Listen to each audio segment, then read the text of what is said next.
Tiffin নিয়ে এসেছি। তুমি আজকে টিফিন না নিয়ে চলে এসেছো কেন? তাড়াতাড়ি খেয়ে নাও, অনেক বেলা হয়ে গেছে, তা না হলে তোমার শরীর আবার খারাপ করবে। মামুনি, তুমি আবার কষ্ট করে টিফিন আনতে গেলে কেন? তোমাকে দেখলে তো মালিক ভীষণ রাগ করবে। আর ওদিকে অনেক কাস্টমার এসেছে, আমার তো খাওয়ার সময়ই নেই। না না আব্বু, তাই বলে কি হয়? তুমি তাড়াতাড়ি খাবারটা খেয়ে নাও।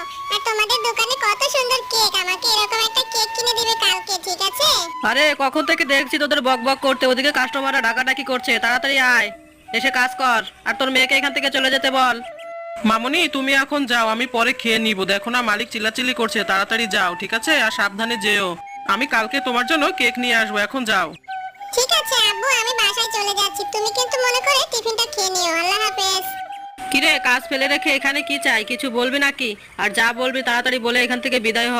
মালিক, গত মাসের বেতনটা যদি দিতেন তাহলে আমার অনেক উপকার হতো। কালকে আমার মেয়ের জন্মদিন, ও একটা কেক খেতে চেয়েছে।